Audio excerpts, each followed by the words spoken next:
I'm here today with a review of a couple of products, which I just picked up this morning. You can probably guess. It's the Citadel painting handle and the Dark Millennium playing cards. So, the painting handle, if we just, open it up here. I'm sure some of you are going to go, well, why did he pick that up? It's, a waste of money and stuff. And okay, it's fairly simple. I just thought I'd give it a try because as I've gotten better at painting and as I've realised that I quite enjoy the painting aspect of the hobby more than I used to. Obviously as a kid I was like, yeah, I want to play the games and read the story, but now I'm enjoying nearly all aspects of the hobby. Holding my miniature for painting has been an interesting thing because normally I hold by the base, sometimes I hold it like that depending on, for really steadying, but that can cause rubbing and the oils in your fingers will take the paint off. It's especially annoying when you're applying black to yellow, like on that focus camera. There you go. Wow, you can sort of see it. The holsters. There you go. It takes me several layers. There's multiple thin coats and there's multiple thin coats of stuff. So I thought I'd pick up the new Citadel handle, which is nice and chunky. I didn't just drop it, honest. It's nice and chunky, but so I thought I'd pick that up and have a look at it. And also compare it to the traditional and often lauded method, paint pot with blue tack. Now, I'm sure a lot of people, in fact I've seen a lot of people saying, what's the point in the painting handle, paint pot with blue tack, has no harm. Sure, if you're happy with that and you're, it's what you're used to and again, you're completely happy with it, fine, go for it, nothing's stopping you. But I thought I'd at least try and do a comparison. And this is live because as you just saw, I've literally just opened this. So, first things first, the sizes. This is a old style GW paint pot, but it's about the same size as a standard GW paint pot. So it's hexagonal. Is it? 1, 2, 3, 4, 5. Yeah, hexagonal. And so you've got a nice grip, so it's not poking around. Right, the first obvious thing is the size. The new Citadel painting handle is much larger. It's about maybe half again as big and shaped compared to the traditional paint pot thing. So and for people with large hands like me, just feeling it and yeah, I can see myself using that more just because of the comfort grip. It's a lot bigger. So let's put some minis on it and have a look. I've got a pair of my intercessors for comparison because they're about the same size thing. So let's start with the paint pot. Traditionally, I've dug my nail in a few times just to give it some more surface area, but so flat base thing. So literally just a case of squidge it on, make sure it's nice and firm. So yeah, it's done. It's cool. With the Citadel thing, it's a spring-loaded mechanism with 3 sizes of thing. So this would be just stretch it out. Find the tightest one. That's not quite sat right, I don't think. There we go. There we go.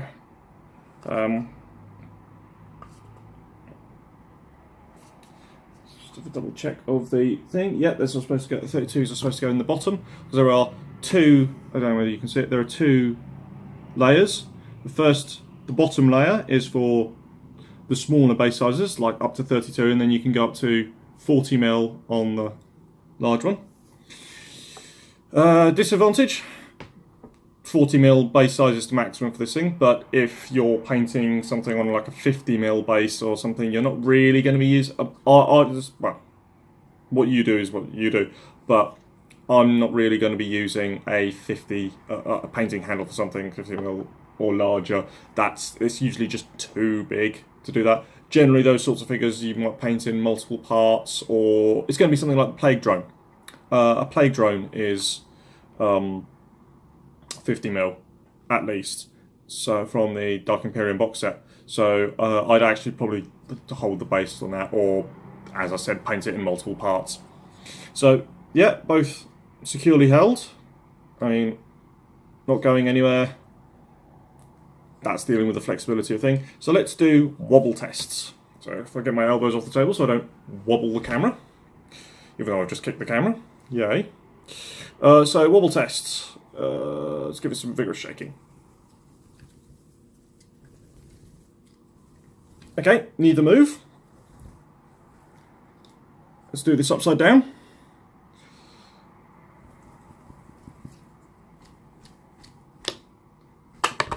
Okay, and for fairness, because obviously I'm right-handed, so my right side has a little bit more strength in it, and so it's more dexterity as well. So let's see if I can get a flick on there. No, and they're still both there. Upside down painting. Let's have a look at that. So painting upside down is something that you might not often do, but it is something that might come up when you want to do some really nice detail work on a miniature and stuff. Let's just have a. I'm just going to use a pencil to represent a paintbrush because it's the thing that was closest to me. So yeah. Okay, it's fairly standard for the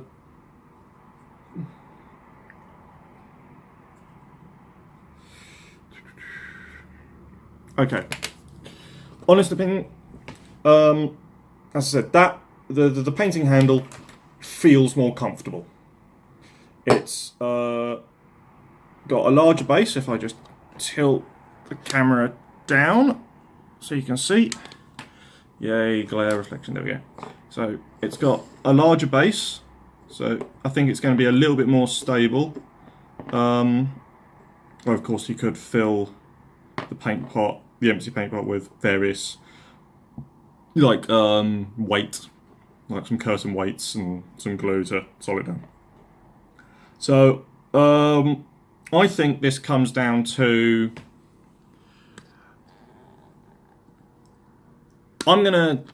so I think it's just going to come down to personal preference. If the painting handle was £5, and I think it's worth it, but it's also completely up to you. So I'm certainly going to end up using it, and maybe I'll come back to the review after a couple of weeks and give an update on how I'm feeling about using it and stuff, because it's one of those. This is going to be one of those things where it's time. Time is going to be the deciding factor. Again, like I said, I've got larger hands, so having a larger handle, that's, I won't say ergonomically designed, even though it probably was ergonomically designed, but it's, the paint pots are fine, but I can tell right now that my grip is a lot more relaxed around this. It just sort of sits better. So I'm not going to say it's a waste of purchase. What you prefer is up to you. Do go to, if you have a chance, go to the store, have a try. Stick a paint pot with blue tack in your pocket, and just see which one you like the prefer of. It's one of those things that will probably make a. I don't think you'd be a stocking filler. Yeah, I don't think you'd be disappointed if this turned up as a stocking filler on Christmas. It's not a. I don't think it's going to be a waste of money because it is comfortable. But again, if you don't want to spend the money on it, and you like to you prefer your paint pot with blue tack, completely up to you. Dark Millennium playing cards. Now these are standard playing cards. Cost about £8-ish, I think. I have to double check my receipt. But people, yeah, £8 for playing cards, even 40k branded ones. Well, you do pay if you're playing some playing cards. You can get some very expensive sets. So let's just crack these open. Why would you want these? And they could have done things like the Emperor's Tarot, and it's like, well, does it matter? It's the time of the year where lots of companies are coming out with stuff like stocking fillers and things. This is another one of those things. It's lots of artwork by John Blanche,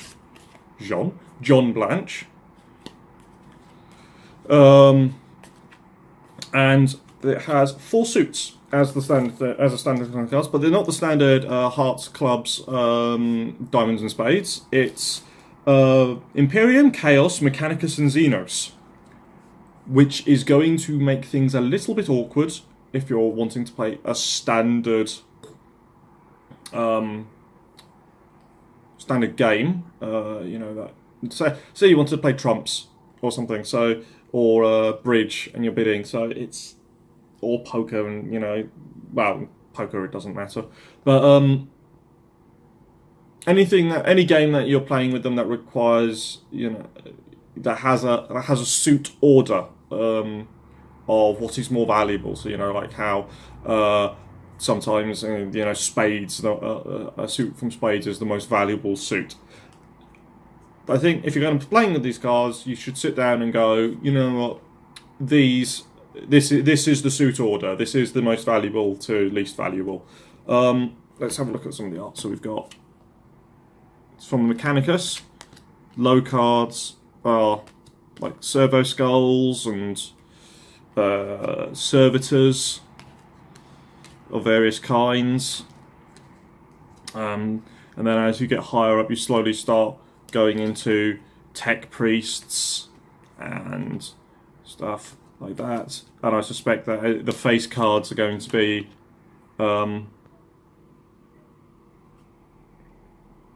is that supposed to be a jack? Oh no, that's the ace. Okay, yeah, that. I don't know whether you can see the symbol. Focus camera. There you go. That's the ace. That's an ace symbol. So yeah, so you get some really cool like Magoses and stuff for that. Xenos. It's all actors wearing masks, like doing a masquerade of various alien creatures. Yeah, so let's see if we can find an interesting one. Like there you go, Necron on the 7 of his Xenos. A Kroot on the 8 of Xenos.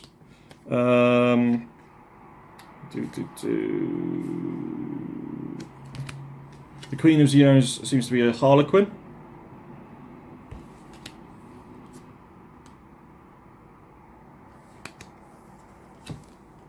The Ace of Xenos. That's interesting. Is that a Dark Eldar? Or find out. We've got something similar for Chaos, where they're holding up serious symbols. I'm sure this artwork is quite heretical. Ooh, look, like a tome with tentacles on the 4 4 of Chaos. That's kind of cool. Yeah, John Blanche's artwork has always been a little bit hit and miss for me. Sometimes it's like it really gets the gritty feel of the 41st Millennium, and sometimes I'm just sitting down and just going, just what is that? I don't get it. Or yeah, but yeah, I think it was a great style of artwork to choose for this. The 8 of Chaos is Nurgle. Or like it looks like a great unclean one, or a plague demon. I'm surprised that the 9 isn't more Zinchian, or that the numbers aren't the numbers. Let's have a look at what the Ace. It seems to be like a beast man of some description. And then we get into the Imperium. So we've got like Ministorum and Administratum. Characters and nobles and various things. Do we get anything interesting? It just seems to be like various dignitaries and people from things. So surprisingly, no Space Marines in the artwork. No Inquisitors. Just functionaries and nobles in the Imperium. So I'll quickly flick through for those. I'm sure I'm flicking through them far too quickly for you, but you know what? If you vaguely like the artwork and want an interesting set of playing cards, you'll probably pick them up anyway. Got a pair of Jokers, exactly the same.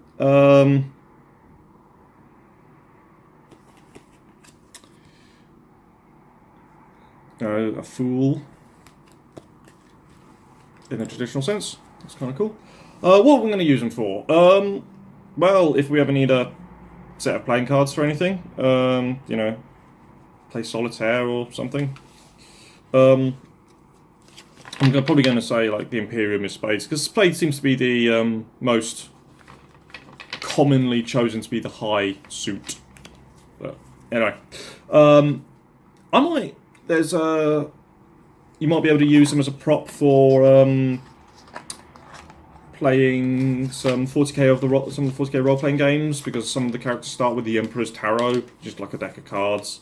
I'm actually surprised they didn't do like an actual like a major arcana sort of thing for the Emperor's Tarot.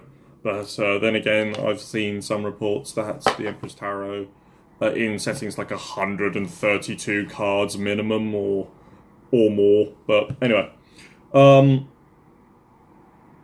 so I might use them for Savage Worlds. I'm currently poking at slowly writing a 40k conversion for Savage Worlds. Because, you know, as much as I love Dark Heresy, I like the Dark Heresy system and the way it's evolved, and I'm interested in the upcoming Warhammer and 40k role-playing games that will be out hopefully next year.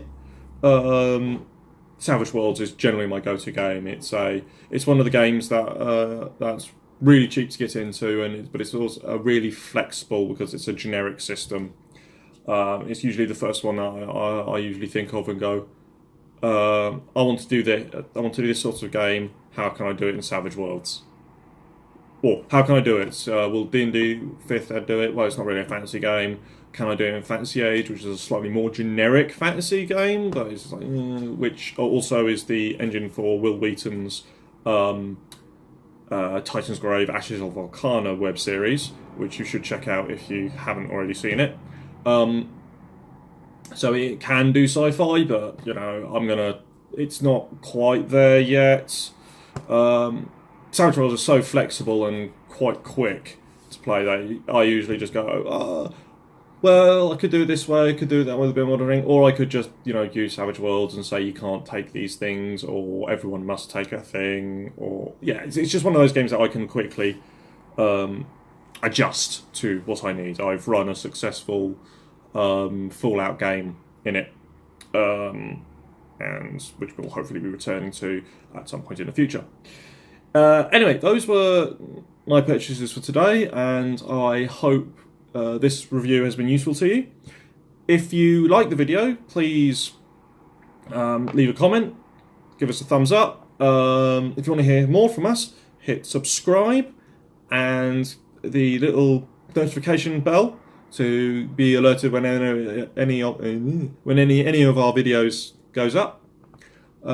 We have a Instagram, we have a Twitter, we have a Facebook page, and we have a website, all of which you can find in the description below. We love to hear back from the community. We like to hear about your stories, we like to hear about your games, we like to hear about the projects you're getting up to. So please drop us a line on any of our social media, and we'll all have a great time looking at it and talking about it, and this hobby is about inspiring each other. Half the time I go through Instagram pretty much every night, and I'm seeing such beautiful work and ideas, and I'm like, I want to do that, but how can I make it put an Andy twist on it? How can I do this, that, and the other? And the great thing about our hobby community is that, while there are some bad elements, because there's always those guys or those people who are elitist. At the end of the day, it's about sharing an experience, and that's what our community is. We hope to grow about is we're sharing and encouraging each other, and just enjoying the hobby.